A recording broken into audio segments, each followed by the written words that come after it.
All right. Hey, everybody. My name is Judy Kent, and I work with the Best Act Homes Group and Big Block Realty North. And I am shooting you this video to show you what is actually in an offer when you are trying to purchase a home. So I'm based in Sacramento, California. I've been selling real estate for 5 years now. And I just want to give you a quick snapshot of what you are actually signing when you are putting your name on a purchase contract in Sacramento. I'm not talking about agency disclosure, fair housing, I'm not talking about wire fraud or the buyer advisory. I'm just strictly speaking about the RPA, or the residential purchase agreement. So as your agent, I'm going to go over these things with you prior to writing the offer. And this is pretty standard. And let's say, for instance, if you want to see a copy of the residential purchase agreement so you can see what I'm talking about, feel free just to reach out and I will get that to you. So first things first with an offer is how much money are you willing to pay the seller for their home? And the second thing is your initial deposit. So let's say, for example, the house is listed for $375 and you want to be competitive. There's multiple offers. And we're going to write the offer at $400. And with your initial deposit, this money is put into escrow within the first 3 business days. Typically, once they accept your offer, it's usually 1%. So if we're offering $400,000, your initial deposit is typically $4,000. So if they accept our offer at those terms, then we will have you either wire the money into escrow and or have you drop off a check to the escrow officer. The next thing is your financing terms. So prior to submitting an offer, we'll talk about if you have explored your financing options, and if you are getting a loan. There's, let's just call it 4 basic ways of buying a house. One is a conventional loan. Another is paying with cash. And then we have government-backed loans like an FHA, or first-time home buyer's loan, or a VA loan. So 4 ways. There's more than that, but those are the 4 main ways people purchase houses or finance houses.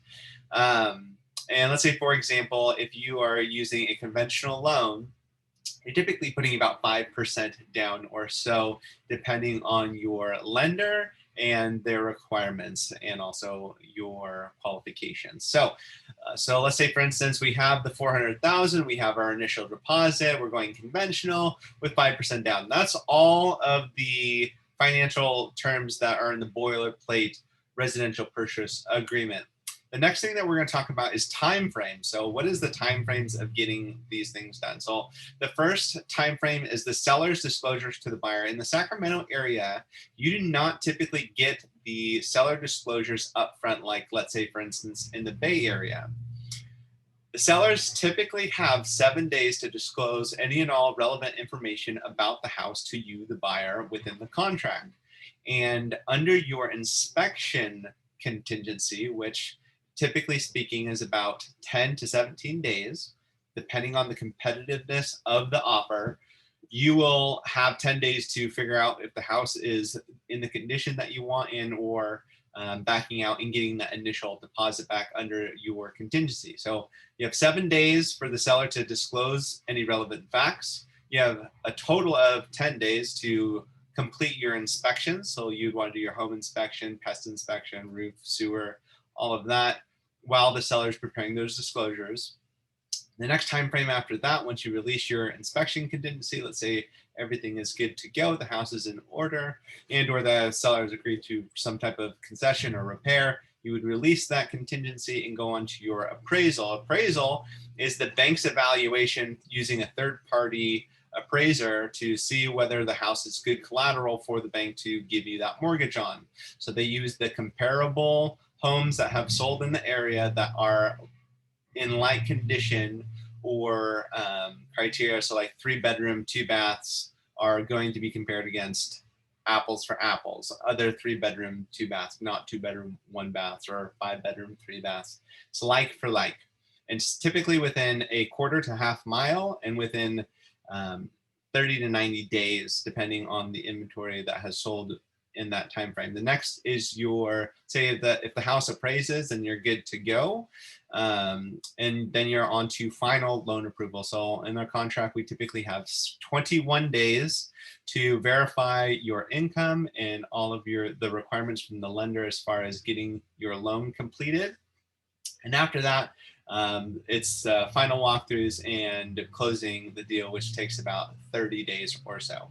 So now we've talked about all of the financial aspects of the offer. We've talked about all the timing aspects of the offer. Now we're going to talk about closing costs. So there's 6 main things that we address in our contract in regards to closing costs. The first is the natural hazards disclosure for the property, like how close you are to an airport or a train, or I mean, it's a 100-page report, typically speaking. So the seller typically provides that to buyers here in Sacramento.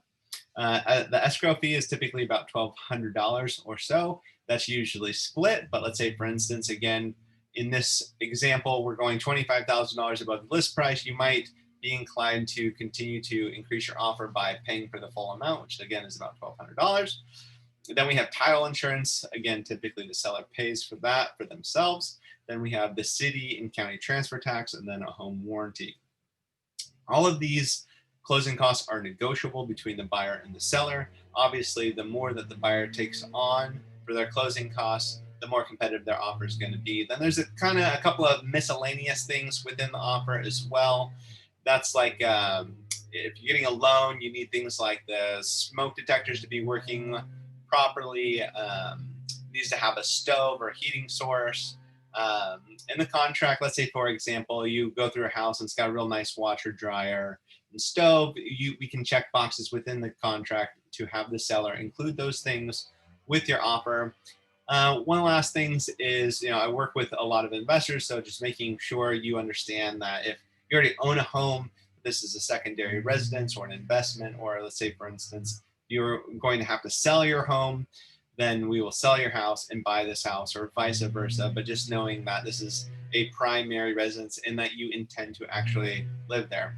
One caveat to that is a lot of sellers right now in the Sacramento market are asking buyers when they purchase their home for what's called a seller rent back. So the seller needs to have some time once they have sold their house to stay in the property until they find their replacement house. So that's definitely a thing right now. Also, purchasing rental properties where there's tenants is also a thing as far as taking possession. So all those things are important to be aware of when writing offers. And that is a quick snapshot on what to expect when writing an offer here in the Sacramento area.